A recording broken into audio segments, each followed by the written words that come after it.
সুপ্রিয় শিক্ষার্থীবৃন্দ, আসসালামু আলাইকুম। জাতীয় বিশ্ববিদ্যালয়ের অনলাইন ক্লাসে তোমাদের সকলকে স্বাগতম। করোনাকালীন শিক্ষা কার্যক্রম চলমান রাখার স্বার্থে জাতীয় বিশ্ববিদ্যালয়ের উদ্যোগে অনলাইন ক্লাসে সংযুক্ত হতে পেরে আমি আনন্দিত। সবাইকে স্বাস্থ্যবিধি মেনে চলার আহ্বান জানাচ্ছি। বরাবরের মতো তোমাদের সাথে আছে আমি হাফেজা বেগম, সহযোগী অধ্যাপক, প্রাণীবিদ্যা বিভাগ, সরকারি সৈয়দ হাতেম আলী কলেজ, বরিশাল। জাতীয় বিশ্ববিদ্যালয় কর্তৃক আয়োজিত অনলাইন পাঠ্যক্রমে আজকে আমার চতুর্থ ক্লাস। আমি তোমাদেরকে অনার্স প্রথম বর্ষের ইন্ট্রোডাকশন টু জুলজি কোর্সটি পড়াচ্ছিলাম। আজকে আমার লেকচারের শিরোনাম হচ্ছে কোষ। জীববিজ্ঞানের যে শাখায় কোষ সম্পর্কে আলোচনা করা হয় সেটি হচ্ছে সাইটোলজি। জীববিজ্ঞান পড়তে হলে তোমাদেরকে অবশ্যই সাইটোলজি জানতে হবে। আমি আশা করছি তোমরা আজকে আমার ক্লাসটি মনোযোগ দিয়ে শুনবে। আমাদের এই পৃথিবীতে এককোষী এবং বহুকোষী উভয় ধরনের জীব রয়েছে। কোষ সম্পর্কে গবেষণা শুরু হয় সপ্তদশ শতাব্দী থেকে। 1665 খ্রিস্টাব্দে রবার্ট হুক তার নিজের আবিষ্কৃত অণুবীক্ষণ যন্ত্র নিচে সর্বপ্রথম কোষ আবিষ্কার করেন। তিনি মূলত কর্কের একটি বোতলের ছিপির পাতলা প্রস্থচ্ছেদ মাইক্রোস্কোপের নিচে রেখে দেখেন যে এটি মৌচাকের কুঠির মতো অনেক ছোট ছোট ঘর রয়েছে। সেই ঘরগুলোকে তিনি কোষ আখ্যায়িত করেন। তিনি মূলত উদ্ভিদ কোষ পর্যবেক্ষণ করেছিলেন। এর পরবর্তীতে অ্যান্টনি ভন লিউয়েনহুক যখন আরও উচ্চ ক্ষমতা সম্পন্ন বিবর্ধন বা মাইক্রোস্কোপ আবিষ্কার করেন, তখন তিনি 1674 সালে সজীব কোষে তরল পদার্থের উপস্থিতি বর্ণনা করেন। রবার্ট ব্রাউন 1831 সালে কোষের ভিতরে নিউক্লিয়াস দেখেন এবং নিউক্লিয়াসের নামকরণ এবং এর গঠন বর্ণনা করেন। পারকিনজি 1840 সালে কোষের ভিতর জেলির ন্যায় পদার্থকে প্রোটোপ্লাজম নামকরণ করেন। এভাবে মাইক্রোস্কোপ বা অণুবীক্ষণ যন্ত্রের আবিষ্কার উন্নয়নের সাথে সাথে আমরা কোষের ভিতরে বা কোষ সম্পর্কে অনেক কিছু বিজ্ঞানীদের গবেষণায় ধরা পড়ে। পরবর্তীতে 1838 সালে দুজন বিজ্ঞানী, এম.জে. স্লেইডেন, যিনি ছিলেন একজন উদ্ভিদ বিজ্ঞানী, এবং থিওডোর শোয়ান, একজন প্রাণী বিজ্ঞানী, তারা কোষ সম্পর্কে একটি যুগান্তকারী মতবাদ প্রদান করেন। তারা বলেন যে কোষ হচ্ছে জীবদেহের গাঠনিক এবং কার্যিক একক। পরবর্তীতে 1846 সালে নাগিলি তাদের এই মতবাদকে আরেকটু সম্প্রসারণ করেন, মডিফাই করেন, এবং তিনি বলেন যে কোষ হতে কোষের উৎপত্তি হয়, অর্থাৎ কোষ স্বতঃস্ফূর্তভাবে তৈরি হয় না, বিদ্যমান কোষ থেকে কোষ বিভাজনের ফলে নতুন কোষ তৈরি হয়। এভাবে এই যুগান্তকারী কোষ মতবাদ সাথে এই তিনজন বিজ্ঞানীর নাম জড়িয়ে আছে। তাহলে কোষ মতবাদের সারমর্ম হচ্ছে সকল জীব এক বা একাধিক কোষ দ্বারা গঠিত। এককোষী এবং বহুকোষী জীবের সকল বিপাকীয় ক্রিয়া কোষের অভ্যন্তরে ঘটে থাকে। অর্থাৎ এককোষী যে সমস্ত জীব রয়েছে, যেমন অ্যামিবা, প্যারামেশিয়াম, ইউগ্লেনা, এ সমস্ত বা আদিকোষ যদি বলি তাহলে ব্যাকটেরিয়া, এদের সকলের দৈহিক বা জৈবনিক কার্যকলাপ একটি মাত্র কোষের মধ্যেই সম্পাদন হয়। আর বহুকোষী জীবের জৈবনিক ক্রিয়াকলাপ তাদের দেহস্থ সকল কোষের আন্তঃক্রিয়ার সমষ্টি। অর্থাৎ বহুকোষী জীবের, ধরো মানুষ, আমরা যখন হাঁটি আমাদের পেশি কোষ এবং সাথে আমাদের স্নায়ু কোষ এর সম্মিলিত ক্রিয়ায় কিন্তু আমাদের এই হাঁটার কাজটি সম্পন্ন হয়ে থাকে। এভাবে বহুকোষী জীবের জৈবনিক ক্রিয়াকলাপ তার দেহস্থ কোষসমূহের আন্তঃক্রিয়ার সমষ্টি। অর্থাৎ কোষ হচ্ছে জীবদেহের গাঠনিক কার্যিক একক। বিদ্যমান কোষের বিভাজন দ্বারাই নতুন কোষ উৎপন্ন হয়। অর্থাৎ কোষ স্বতঃস্ফূর্তভাবে সৃষ্টি হয়নি বা তৈরি হয়নি, এটি বিদ্যমান কোষ বিভাজন দ্বারাই নতুন কোষ উৎপন্ন হয়। আমরা দেখি যে মাইটোসিস কোষ বিভাজনের মাধ্যমে একটি কোষ থেকে দুটি, দুটি কোষ থেকে চারটি, এভাবে কোষ বিভাজনের মাধ্যমে কোষের সংখ্যা বৃদ্ধি ঘটে থাকে। কোষ হচ্ছে বংশগতির মূল কণিকা, জিন বহন করে। আমরা জানি যে কোষের ভিতর ক্রোমোজোম আছে, এই ক্রোমোজোমের মধ্যে ডিএনএ আছে, ডিএনএর এক একটি অংশ জিন। এই জিন মূলত কি করে, আমাদের দৈহিক বৈশিষ্ট্য গুলো নিয়ন্ত্রণ করে এবং ক্রোমোজোম এর মাধ্যমেই কি হয়, এক জেনারেশন থেকে আরেক জেনারেশনে এই বৈশিষ্ট্য সঞ্চারণ ঘটে। তো এগুলি হচ্ছে কোষ মতবাদের সারমর্ম। কোষ মতবাদের মতো একটি যুগান্তকারী মতবাদেরও সীমাবদ্ধতা বা লিমিটেশন রয়েছে। যেমন অকোষীয় ভাইরাসের ক্ষেত্রে কোষ মতবাদ কার্যকরী নয়। আমরা জানি যে যেহেতু কোষ মতবাদে বলা আছে যে সকল জীব কোষ দ্বারা গঠিত, কিন্তু কিছু জীবের মতো আচরণ করে, যেমন ভাইরাস। এটি ভাইরাসের মধ্যে অনেক কোষীয় বৈশিষ্ট্য দেখা যায় না, সেজন্য একে অকোষীয় জীব বলা হয়। কিন্তু তথাপিও এটি জীব সম্প্রদায়ের অন্তর্গত, অর্থাৎ এটি যখন উপযুক্ত পোষকের সংস্পর্শে আসে তখন ভাইরাস জীবের মতো আচরণ করে, অর্থাৎ জীবের যে বৈশিষ্ট্য, যে বৃদ্ধি পাওয়া বা বংশবৃদ্ধি করা, প্রজনন করা, এগুলো ভাইরাসের মধ্যে দেখা যায়। কারণ ভাইরাসের মধ্যে প্রোটিন এবং বংশগতীয় কণিকা বা আরএনএ, ডিএনএ ইত্যাদি থাকে, তাই ভাইরাস কি করতে পারে, বংশবৃদ্ধি করতে পারে। তো সেই জন্য ভাইরাস জীব, কিন্তু সে অকোষীয়। সুতরাং কোষ মতবাদের যেই কথাটি বলা আছে যে সকল জীব কোষ দ্বারা গঠিত হবে, কিন্তু অকোষীয় কিছু কণিকাও জীব হতে পারে। প্রথম কোষ অর্থাৎ জীবের উৎপত্তি সম্পর্কে কোষ মতবাদ থেকে কোনো ধারণা পাওয়া যায় না, কারণ আমরা দেখেছি কোষ মতবাদে বলা আছে যে বিদ্যমান কোষের বিভাজনের ফলে নতুন কোষের উৎপত্তি হয়, কিন্তু বিদ্যমান কোষটি বা প্রথম যে কোষটি সেটা কোথা থেকে এসেছে সেই সম্পর্কে কোষ মতবাদে কোনো ধারণা নেই। আমরা অভিব্যক্তিবাদ বা জীবনের উৎপত্তি সম্পর্কে জেনেছি। উৎপত্তি সম্পর্কে যে সকল মতবাদ আছে এর মধ্যে অভিব্যক্তি মতবাদটি সর্বজন স্বীকৃত। সেখানে আমরা দেখেছি যে জড় বস্তু হতে জৈব যৌগ উৎপন্ন হয় এবং জৈব যৌগ থেকে প্রথম কোষ উৎপন্ন হয়। যখন পৃথিবী সৃষ্টি হয়েছিল প্রায় 4.5 বিলিয়ন বছর পূর্বে, তখন পৃথিবীতে কোনো জীব ছিল না, কোনো সজীব কোষ ছিল না। তারও 1 বিলিয়ন বছর পরে কোষের বা প্রথম কোষ বা জীবনের উৎপত্তি হয়।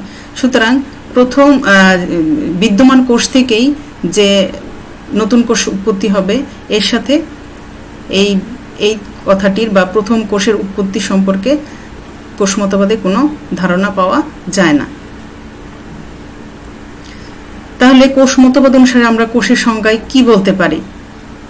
অর্ধভেদ্য পর্দা বিশিষ্ট সজীব প্রোটোপ্লাজম দ্বারা গঠিত এবং আত্মপ্রজননে সক্ষম জীবদেহের গাঠনিক ও জৈবনিক ক্রিয়াকলাপের একককে কোষ বলে। তাহলে কোষ হচ্ছে অর্ধভেদ্য পর্দা বিশিষ্ট সজীব প্রোটোপ্লাজম, যেটি আত্মপ্রজননে সক্ষম, অর্থাৎ কোষ থেকে কোষের উৎপত্তি ঘটে, কোষ নিজে নিজে বংশবৃদ্ধি করতে পারে। এটি হচ্ছে জীবদের গাঠনিক এবং জৈবনিক ক্রিয়াকলাপের একক।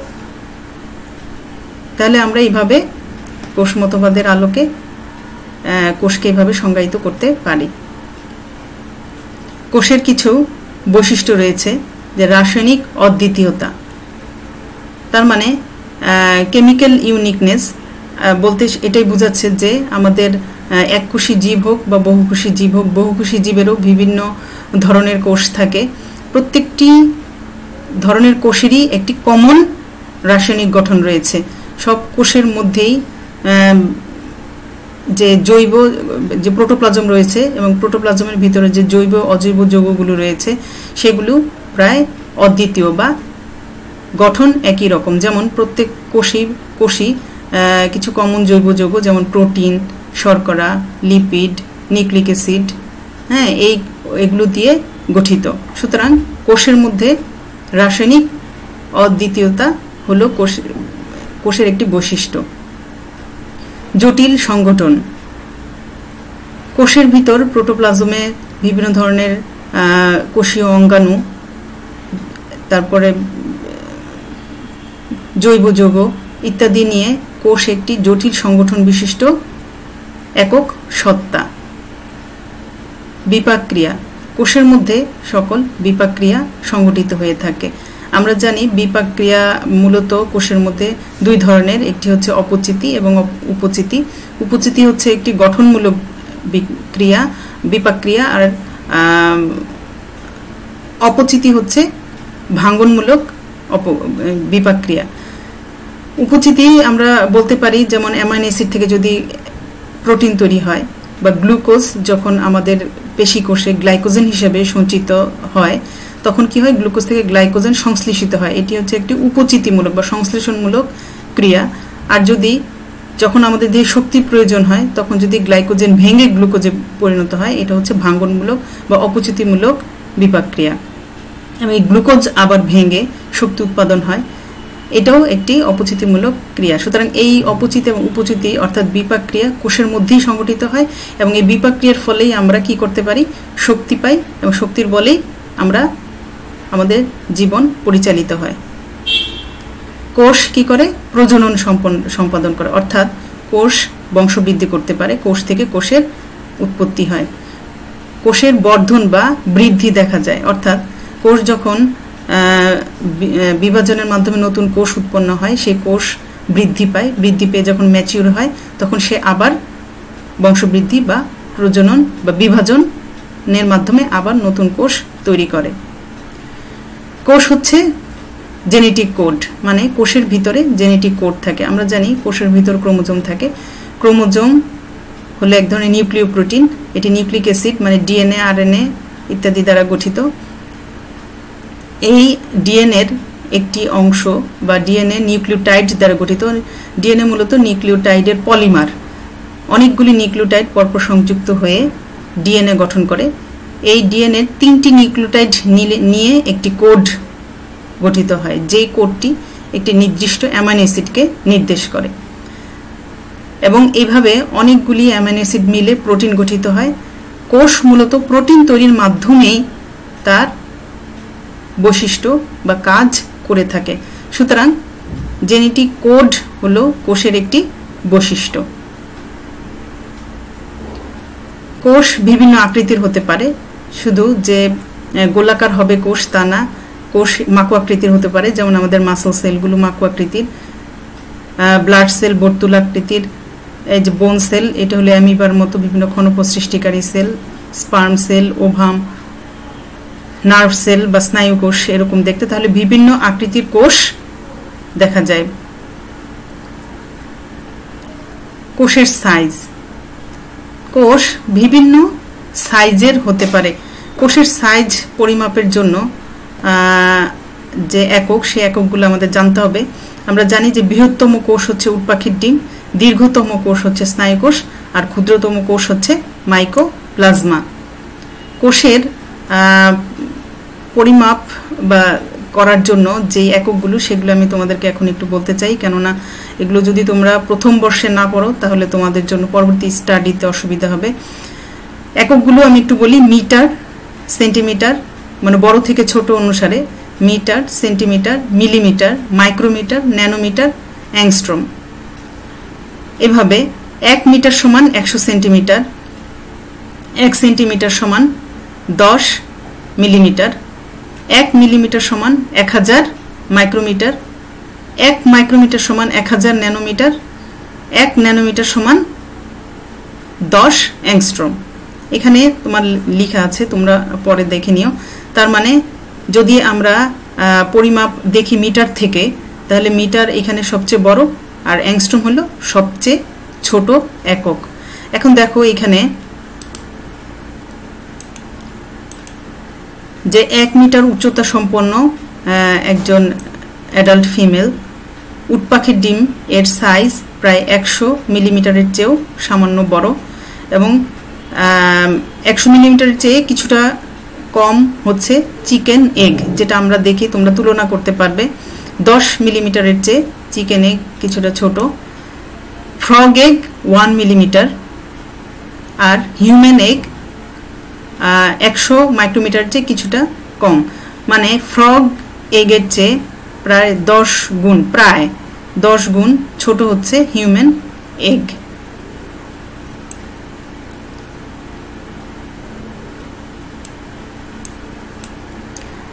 আর প্ল্যান্ট সেল দেখো 10 মাইক্রোমিটার চেয়ে কিছুটা ছোট, 10 থেকে 100 মাইক্রোমিটারের মধ্যে হচ্ছে আমাদের প্ল্যান্ট সেল এবং অ্যানিম্যাল সেলের সাইজ হতে পারে। ব্যাকটেরিয়া এবং মাইটোকন্ড্রিয়া 1 মাইক্রোমিটার, তার মানে আরও অনেক ছোট। আমরা 100 মাইক্রোমিটার পর্যন্ত নেকেড আই খালি চোখে দেখতে পারি, আর লাইট মাইক্রোস্কোপ দিয়ে আমরা মাইটোকন্ড্রিয়া, ব্যাকটেরিয়া ইত্যাদি, কারণ লাইট মাইক্রোস্কোপের সর্বোচ্চ বিবর্ধন ক্ষমতা হচ্ছে 1500 গুণ, তার মানে 1500 গুণ বড় করে সর্বোচ্চ লাইট মাইক্রোস্কোপে দেখা যায়।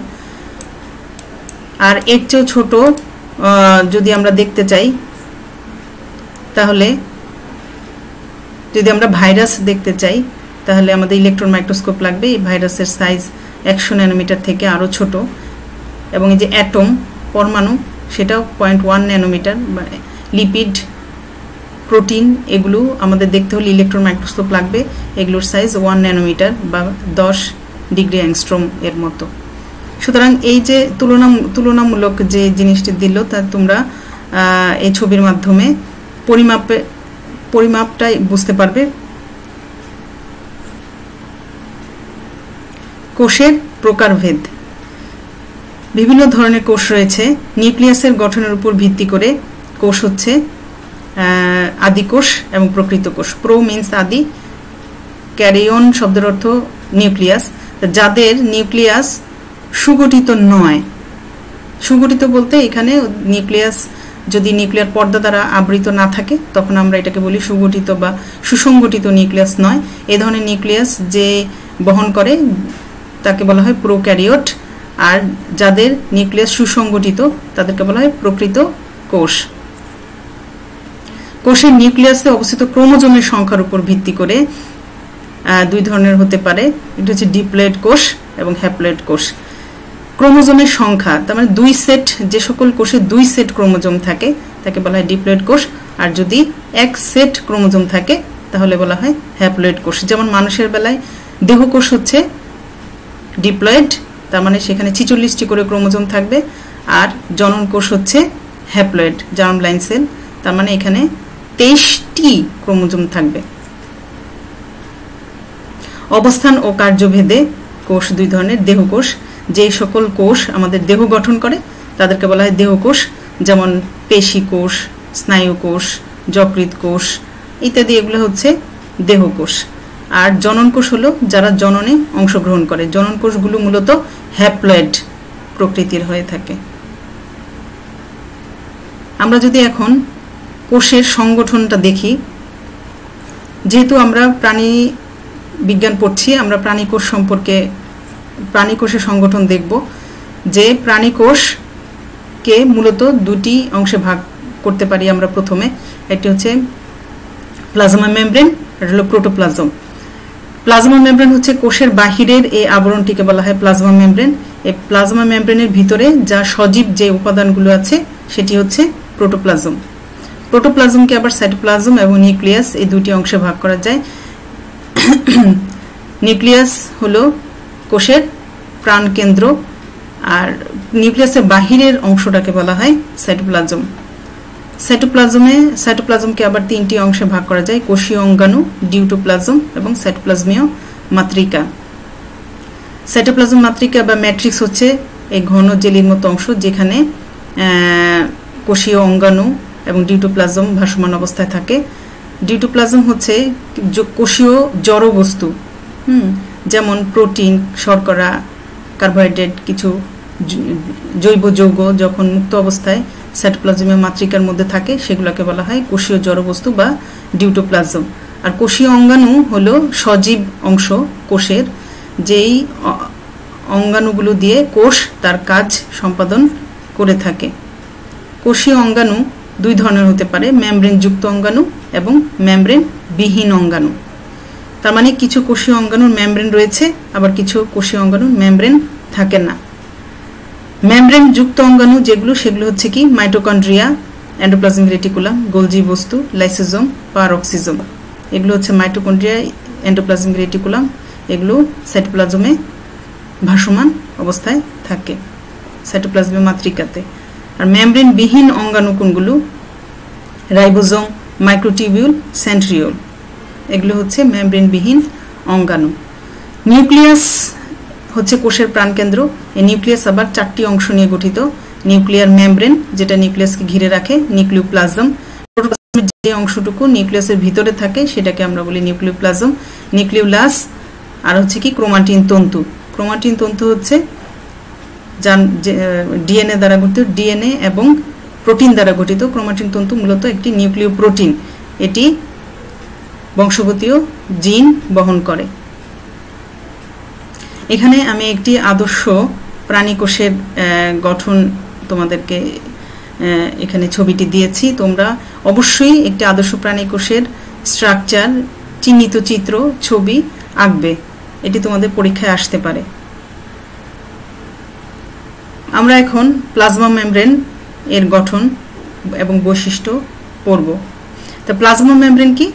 প্লাজমা মেমব্রেন হচ্ছে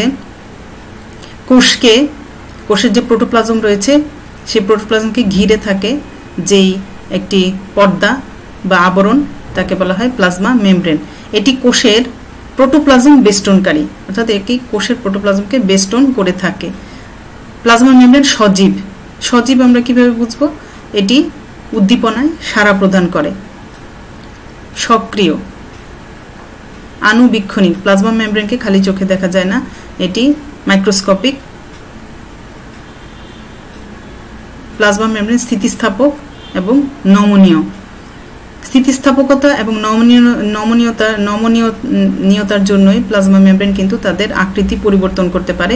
আমরা যখন এককোষী অ্যামিবার বেলায় দেখি যে সে কি করতে পারে, প্লাজমা মেমব্রেনকে আকৃতি পরিবর্তন করে সে কি করতে পারে, ফ্যাগোসাইটোসিস প্রক্রিয়া বা খাদ্য গ্রহণ করে। এমনকি আমাদের রক্তকোষ, শ্বেত রক্তকণিকাও কিন্তু ফ্যাগোসাইটোসিস প্রক্রিয়ায় জীবাণু ভক্ষণ করে নমনীয় স্বভাবের জন্য। প্লাজমা মেমব্রেন হলো অর্ধভেদ্য। ভেদ্য শব্দের অর্থ হচ্ছে যে যার মধ্য দিয়ে কোনো অবাধে বস্তুর চলাচল ঘটে থাকে, সেটা হচ্ছে ভেদ্য। আর অর্ধভেদ্য হচ্ছে শর্ত সাপেক্ষে কিছু পদার্থকে প্লাজমা মেমব্রেন তার ভিতর দিয়ে প্রবেশ করতে এবং বের হতে অ্যালাউ করে, সেটা হচ্ছে অর্ধভেদ্য বা সিলেক্টিভলি পারমিয়েবল বলে যেটাকে, যে সব কিছু অবাধে প্লাজমা মেমব্রেনের ভিতর দিয়ে যাতায়াত করতে পারে না, শুধুমাত্র প্লাজমা মেমব্রেনের মধ্য দিয়ে শর্ত সাপেক্ষে বস্তুর যাতায়াত ঘটে থাকে। প্লাজমা মেমব্রেন লাইপোপ্রোটিন নির্মিত পাতলা পর্দা, অর্থাৎ লিপিড এবং প্রোটিন দ্বারা নির্মিত পর্দা হচ্ছে প্লাজমা মেমব্রেন। প্লাজমা মেমব্রেন স্ট্রাকচারের একক পর্দা মডেল, যেটি রবার্টসন 1953 সালে ইলেকট্রন মাইক্রোস্কোপের নিচে দেখেছিলেন যে প্লাজমা পর্দার এরকম একটি গঠন। এখানে তিনি বলেছেন যে প্লাজমা পর্দা প্রোটিন, লিপিড এবং প্রোটিন, এই 3টি স্তর এভাবে সাজানো থাকে। তার মানে প্লাজমা পর্দা প্রোটিন এবং লিপিড দ্বারা গঠিত। লিপিডের স্তরটি হচ্ছে দ্বি-আণবিক, অর্থাৎ দ্বি-স্তরী। লিপিডের স্তরটি, লিপিডের 2টি স্তর থাকে মাঝে এবং তার দুপাশে থাকে প্রোটিন। লিপিডের স্তরটি ইলেকট্রন মাইক্রোস্কোপের নিচে তিনি দেখেছেন যে লিপিডের স্তরটি 35 ডিগ্রি অ্যাংস্ট্রম চওড়া আর প্রোটিন 20 ডিগ্রি অ্যাংস্ট্রম করে। তাহলে মাঝখানে 35 ডিগ্রি অ্যাংস্ট্রম হচ্ছে লিপিডের স্তর এবং দুই পাশে 20 ডিগ্রি অ্যাংস্ট্রম প্রোটিনের স্তর। সুতরাং তাহলে প্রোটিন, লিপিড, প্রোটিন মিলে 75 ডিগ্রি অ্যাংস্ট্রম একটি একক পর্দাকে তিনি বলেছেন যে এটি প্লাজমা মেমব্রেন বা প্লাজমা পর্দা। তাহলে 75 ডিগ্রি অ্যাংস্ট্রম চওড়া প্রোটিন, লিপিড, প্রোটিনের পুরো এই পর্দাটাকে বলা হয় একক পর্দা। এখানে লিপিডের যে 2টি স্তর রয়েছে, এখানে লিপিডের অণুগুলো হচ্ছে ফসফোলিপিড। এটাকে যদি আমরা বড় করে দেখি, এখানে আলাদা করে লিপিডের একটি হেড থাকে প্রত্যেকটি লিপিড অণুর এবং একটি টেল থাকে। হেডটি ফসফেট এবং গ্লিসারল দ্বারা গঠিত। এটি হচ্ছে হাইড্রোফিলিক অর্থাৎ পানিগ্রাহী। এটি পানিগ্রাহী মানে পানি পছন্দ করে। আর লেজটি হচ্ছে পানি বিদ্বেষী অর্থাৎ হাইড্রোফবিক। ফবিক মানে ভীতি, পানি ভীতি রয়েছে অর্থাৎ এরা পানি পছন্দ করে না। কারণ আমরা জানি প্লাজমা মেমব্রেনের বাহিরে থাকে তরল পদার্থ, ভিতরেও থাকে কোষীয় তরল। সুতরাং তরল জাতীয় পদার্থর মুখোমুখি হেডগুলো হয়ে থাকে, কিন্তু টেলগুলো যেহেতু হাইড্রোফবিক সেজন্য এরা ভিতরের দিকে থাকে। ইলেকট্রন মাইক্রোস্কোপের নিচে এই মাঝের এই যেখানে টেল রয়েছে এই অংশটি স্বচ্ছ দেখায় এবং এই দুই পাশে গাঢ় ব্যান্ডের মতো দেখায়। এটি হচ্ছে লিপিডের হেড এবং প্রোটিন মিলে একটা হাইড্রোফিলিক বা পোলার অংশ তৈরি করে, আর মাঝে হচ্ছে নন পোলার হাইড্রোফবিক অংশটি মাঝে থাকে।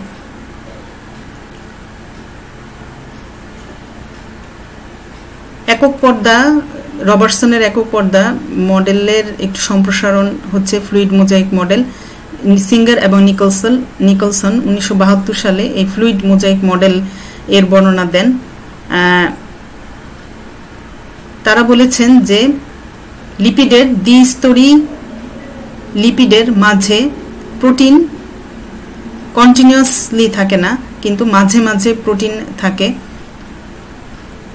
আমরা একটু দেখি যে ফ্লুইড মোজাইক মডেল সিঙ্গার এবং নিকলসনের এই ফ্লুইড মোজাইক মডেলটি মূলত প্লাজমা মেমব্রেনের গঠনের সর্বাধুনিক এবং সর্বজন গৃহীত একটি মডেল। তিনি বলেছেন যে লিপিড হচ্ছে 20-40%, প্রোটিন 60-80% এবং সাথে কিছু অলিগোস্যাকারাইড জাতীয় কার্বোহাইড্রেটও থাকে, যার পরিমাণ হচ্ছে 1-5%। লিপিড থাকে ফসফোলিপিড এবং কোলেস্টেরল। ফসফোলিপিড তো আমরা এর আগেই দেখেছি একক পর্দায় যে এটি হচ্ছে প্রত্যেকটি ফসফোলিপিড অণুর একটি ফসফেট হেড থাকে এবং লিপিডের বা ফ্যাটি অ্যাসিডের টেল থাকে এবং এগুলো পরস্পর পাশাপাশি কন্টিনিউয়াসলি সাজানো থাকে। এরকম দুটি স্তর থাকে, যার হেডগুলো থাকে বাহিরের দিকে এবং টেলগুলো থাকে ভিতরের দিকে। এছাড়াও এই ফসফোলিপিডের ভিতরে ফাঁকে ফাঁকে কোলেস্টেরল থাকে। এটিও এক ধরনের লিপিড জাতীয় পদার্থ। এই কোলেস্টেরলের জন্যই প্লাজমা মেমব্রেনের নমনীয় গুণ থাকে। প্রোটিন থাকে দুই ধরনের, একটি হলো অন্তঃস্থ প্রোটিন আর একটি হচ্ছে বহিস্থ প্রোটিন। অন্তঃস্থ প্রোটিন বলা হয় যে প্রোটিনগুলো প্লাজমা মেমব্রেনের ভিতরে একদম প্রথিত থাকে, তাদেরকে বলা হয় অন্তঃস্থ প্রোটিন। আর যেই প্রোটিনগুলো প্লাজমা মেমব্রেনের বহিতলে যুক্ত থাকে বা সামান্য কিছুটা প্রথিত থাকে সেগুলো হচ্ছে বহিস্থ প্রোটিন। আর অলিগোস্যাকারাইড জাতীয় কিছু কার্বোহাইড্রেট থাকে 1-5%। এগুলো হয় প্রোটিনের সাথে যুক্ত থাকবে। অলিগোস্যাকারাইড বলতে মনোস্যাকারাইডের 2 থেকে 8টি বা 10টি মনোস্যাকারাইডের চেইনকে অলিগোস্যাকারাইড বলা হয়। ছোট কার্বোহাইড্রেট শিকল, এই শিকল যখন প্রোটিনের সাথে যুক্ত থাকে তাকে বলা হয় গ্লাইকোপ্রোটিন, আর যখন লিপিডের সাথে যুক্ত থাকে তাকে বলা হয় গ্লাইকোলিপিড। তোমরা খেয়াল করে এগুলো তোমাদের পরীক্ষায় আসে যে গ্লাইকোপ্রোটিন কি, গ্লাইকোলিপিড কি। গ্লাইকোপ্রোটিন হচ্ছে প্রোটিনের সাথে প্রোটিনের সাথে কার্বোহাইড্রেট যুক্ত হলে যে যৌগ গঠিত হয় সেটা হচ্ছে গ্লাইকোপ্রোটিন। আর লিপিডের সাথে কার্বোহাইড্রেট যুক্ত হলে যে যৌগ গঠিত হয় তাকে বলা হয় গ্লাইকোলিপিড। তাহলে এটা হচ্ছে ফ্লুইড মোজাইক মডেল অনুসারে এটা প্লাজমা মেমব্রেনের স্ট্রাকচার, এবং এটি কোনো নিরেট স্ট্রাকচার নয়, এটি নমনীয়। এবং যখন এই প্রোটিন বা কার্বোহাইড্রেটের চেইন এমনভাবে এখানে প্রথিত থাকে লিপিডের মধ্যে যেন এটি একটি মোজাইকের মতো দেখা যায়, সেজন্য এটাকে বলা হয় ফ্লুইড মোজাইক মডেল। এখানে আমি তোমাদের একটি স্ট্রাকচার, এটা একটু দেখো তাহলে তোমাদের স্ট্রাকচারটি বুঝতে ভালো সুবিধা হবে। এটি হচ্ছে একটি মাইক্রোস্কোপের নিচে দেখা কোষ প্লাজমা মেমব্রেন আর এটা হচ্ছে নিউক্লিয়াস। প্লাজমা মেমব্রেনের স্ট্রাকচারটা যদি আমি বড় করে দেখা যায় তাহলে দেখো প্রত্যেকটা লিপিড অণুর হেড এবং টেল থাকবে। হেড হচ্ছে গ্লিসারল এবং ফসফেট দ্বারা গঠিত এবং টেল হচ্ছে ফ্যাটি অ্যাসিড চেইন। হেড হলো হাইড্রোফিলিক আর টেল হচ্ছে হাইড্রোফোবিক।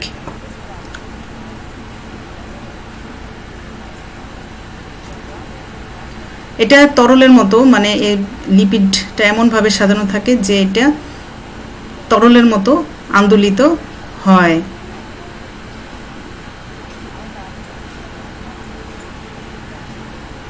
একটি কোষের, এই যদি একটি কোষ হয়ে থাকে নিউক্লিয়াস, এই কোষের ভিতরে ওয়াটার ইনসাইড দি সেল, বাহিরেও ওয়াটার থাকে। তো সেই জন্য যেহেতু হাইড্রোফোবিক হেডগুলা হচ্ছে হাইড্রোফিলিক, সেগুলো বাহিরের দিকে থাকে, আবার ভিতরের তরল থাকে, হেড ভিতরের দিকে থাকে।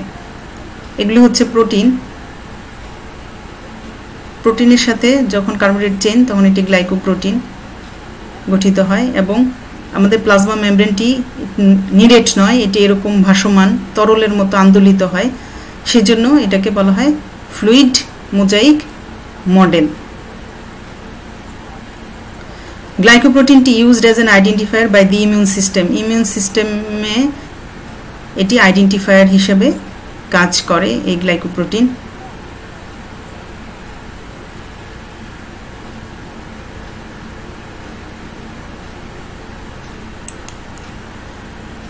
প্লাজমা মেমব্রেনের স্ট্রাকচার আমরা দেখলাম। প্লাজমা মেমব্রেনের কিছু বিশেষ গঠন রয়েছে, যেমন একটি কোষ, এটা হচ্ছে একটি কোষ, একটি কোষ যখন পাশের কোষের সাথে কিভাবে যুক্ত থাকে কিছু স্ট্রাকচার রয়েছে, যেমন টাইট জাংশন। এটি পাশের প্লাজমা মেমব্রেনের সাথে কোষীয়, যখন দুটি প্লাজমা মেমব্রেন শক্তভাবে যুক্ত থাকে এটাকে বলে টাইট জাংশন, এবং দুটি কোষের মাঝে কিছু ফাঁক থাকে প্লাজমা মেমব্রেনের মধ্যে, এটাকে বলা হয় অন্তঃকোষীয় ফাঁক। আবার কিছু কিছু জায়গায় পাশাপাশি দুটি প্লাজমা মেমব্রেনের মধ্যে একটি প্লেট গঠিত হয়, এটি আসলে দুটি কোষের মধ্যে সংযুক্তির ক্ষেত্রে দৃঢ়তা প্রদান করে, এটাকে বলা হয় ডেসমোজোম। আবার কিছু জায়গায় প্লাজমা মেমব্রেন, দুই কোষের প্লাজমা মেমব্রেনের মধ্যে কিছু গ্যাপ সৃষ্টি হয়, একটি নালিকা তৈরি করে, এই নালিকাগুলোকে বলা হয় গ্যাপ জাংশন। এই গ্যাপ জাংশনের মধ্য দিয়ে এক কোষ থেকে আরেক কোষের মধ্যে বিভিন্ন বস্তুর বা ক্ষুদ্র অণুগুলোর যাতায়াত হয়ে থাকে। প্লাজমা মেমব্রেনের কাজটা আমরা একটু দেখি। প্লাজমা মেমব্রেন কি করে? কোষের আকার নির্ধারণ করে, কোষকে ঘিরে একটি রক্ষণ প্রাচীরের মতো কাজ করে। বাহির থেকে কোষে ভিতরে এবং কোষের ভিতর থেকে বাইরে বিভিন্ন অণুর যাতায়াত নিয়ন্ত্রণ করে থাকে। কোষের ভিতরে এবং বাহিরে প্যাসিভ ট্রান্সপোর্ট এবং অ্যাক্টিভ ট্রান্সপোর্ট এর মাধ্যমে মূলত বিভিন্ন বস্তুর যাতায়াত নিয়ন্ত্রণ হয়। আমরা এটা একটু দেখি যে দুটি পদ্ধতি, একটা হলো প্যাসিভ আর একটা হলো অ্যাক্টিভ। প্যাসিভ ট্রান্সপোর্ট হলো যেমন ব্যাপন, যেই ট্রান্সপোর্টের জন্য কোনো শক্তির প্রয়োজন হয় না, এটি অটোমেটিক্যালি কোষের ভিতর থেকে বাহিরে বা বাহির থেকে ভিতরে বস্তুর যাতায়াত হয়, যেমন পানি বা গ্যাসীয় পদার্থ, অক্সিজেন, কার্বন ডাইঅক্সাইড, এসব চার্জড আয়ন, এগুলো মূলত প্যাসিভ ট্রান্সপোর্টের মাধ্যমে যাতায়াত হয়। আর অ্যাক্টিভ ট্রান্সপোর্ট হলো যেই পদ্ধতিতে যাতায়াতের ক্ষেত্রে শক্তির প্রয়োজন হয়, তাহলে শক্তির বলে যখন কোষের ভিতরে বাহিরে যাতায়াত হয় সেটাকে বলে অ্যাক্টিভ ট্রান্সপোর্ট। আর শক্তিবিহীন বা শক্তির প্রয়োজন ছাড়া যদি অটোমেটিক যাতায়াত হয় সেটাকে বলা হয় প্যাসিভ ট্রান্সপোর্ট। যেমন ডিফিউশন হচ্ছে একটি প্যাসিভ ট্রান্সপোর্ট। আমরা একটু এটা দেখি।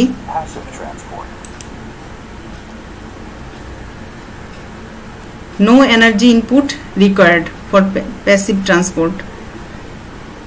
এই যদি প্লাজমা মেমব্রেন হয়, প্লাজমা মেমব্রেনটা এরকম দোদুল্যমান,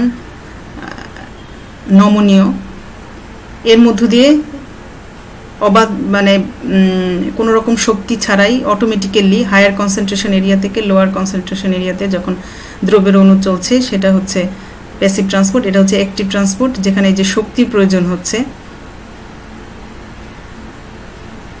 লোয়ার কনসেন্ট্রেশন থেকে হায়ার কনসেন্ট্রেশনে যাচ্ছে বিভিন্ন অণু, সেগুলো এই যে এনার্জির কারণেই মূলত এনার্জি প্রয়োজন হয় অ্যাক্টিভ ট্রান্সপোর্টের ক্ষেত্রে।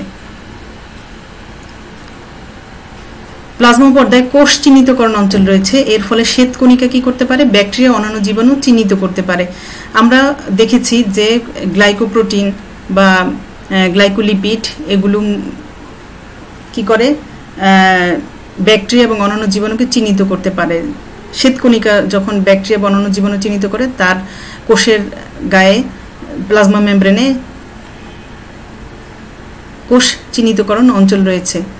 কোষ আবরণীর উপরি ভাগে গ্লাইকোপ্রোটিন কোষের অ্যান্টিজেন বিশেষত্ব নির্ধারণ করে। তার মানে কোন অ্যান্টিজেন সেটা কিন্তু আমাদের প্লাজমা মেমব্রেন বুঝতে পারে। যদি সেটা হামের জীবাণু হয়ে থাকে তার বিশেষত্ব বুঝতে পারে, আবার যদি সেটা করোনা ভাইরাস হয়ে থাকে তাহলে তার বিশেষত্ব বুঝতে পারে হলো আমাদের সেল মেমব্রেন। প্লাজমা পর্দা এনজাইম ক্ষরণ করে। কিছু কিছু কোষের প্লাজমা পর্দা ফ্যাগোসাইটোসিস পদ্ধতিতে কঠিন বস্তু এবং কোনো কোনো ক্ষেত্রে পিনোসাইটোসিস পদ্ধতিতে তরল খাদ্য গ্রহণ করে। আমরা দেখেছি যে অ্যামিবা ফ্যাগোসাইটোসিস প্রক্রিয়ায় খাদ্য গ্রহণ করে, আবার পিনোসাইটিস পদ্ধতিতেও খাদ্য গ্রহণ করে, আবার আমাদের শ্বেত রক্তকণিকা ফ্যাগোসাইটোসিস প্রক্রিয়ায় জীবাণু ভক্ষণ করে। প্লাজমা পর্দা বিভিন্ন রাসায়নিক উদ্দীপকের প্রতি সাড়া প্রদান করে। স্নায়ু কোষের পর্দা বরাবর স্নায়ু তাড়না পরিবাহিত হয়। আমরা একটু প্রোটোপ্লাজমটা দেখি যে প্রোটোপ্লাজম হচ্ছে কোষের আবরণ। এতক্ষণ আমরা প্লাজমা মেমব্রেন এর গঠন এবং কাজ নিয়ে আলোচনা করলাম। এই প্লাজমা মেমব্রেনের ভিতরে যা কিছু আছে সেটাই হচ্ছে প্রোটোপ্লাজম। সুতরাং সাইটোপ্লাজম হচ্ছে নিউক্লিয়াসের বাহিরে প্রোটোপ্লাজমের অংশকে বলা হয় সাইটোপ্লাজম, আর নিউক্লিয়াসের ভিতরে প্রোটোপ্লাজমের অংশকে বলা হয় নিউক্লিওপ্লাজম। তাহলে cytoplasm plus nucleoplasm is equal to protoplasm. এটা হচ্ছে ঘন অর্ধতরল ও জেলি সদৃশ কলয়েড পদার্থ। কলয়েড বলতে সেই দ্রবণকে বুঝি যেখানে বিভিন্ন দ্রবের অণুগুলো ভাসমান থাকে, অধক্ষিপ্ত হয় না, এই অবস্থাটাকে বলা হয় কলয়েড। কলয়েড দ্রবণের কণাগুলো 0.01 মাইক্রন থেকে 0.1 মাইক্রন পর্যন্ত হতে পারে। ঘন কলয়েড অবস্থাকে জেল এবং পাতলা কলয়েড অবস্থাকে সল বলা হয়ে থাকে। কলয়েড দ্রবণে ভাসমান কণাগুলো ব্রাউনিয়ার চলন প্রদর্শন করে, অর্থাৎ প্রোটোপ্লাজমের ভিতরে যে কণাগুলো আছে, অঙ্গাণু আছে, সেই অঙ্গাণুগুলো একটি চলন দেখা যায়, সেটাকে বলা হয় ব্রাউনিয়ার চলন। ব্রাউনিয়ান মূলত একজন বিজ্ঞানীর নাম, তার নাম অনুসারে এদের চলাচলকে ব্রাউনিয়ার চলন বলা হয়। আমি এখানে এতক্ষণ যা আলোচনা করেছি তার উপরে কি কি প্রশ্ন হতে পারে সেটা এখানে আমি লিখেছি। যে কোষ মতবাদ এর সারমর্ম লিখো। অনেক সময় আসে যে সীমাবদ্ধতা সহ কোষ মতবাদের সারমর্ম লিখো। দেহকোষ এবং জনকোষের মধ্যে পার্থক্য লিখো। একটি প্রকৃত কোষের চিহ্নিত চিত্র অঙ্কন করো। প্লাজমা পর্দার একক পর্দা মতবাদ বর্ণনা করো। প্লাজমা পর্দার ফ্লুইড মোজাইক মডেল বর্ণনা করো। প্লাজমা পর্দার কাজ লিখো। আমরা আমাদের আলোচনার শেষ পর্যায়ে চলে এসেছি। আশা করছি আজকে আমি যা তোমাদেরকে পড়িয়েছি তোমরা বুঝতে পেরেছো। পরবর্তীতে আরেকটি ক্লাস নিয়ে তোমাদের সাথে আমি হাজির হব। ততদিন তোমরা ভালো থাকো, সুস্থ থাকো। আল্লাহ হাফেজ।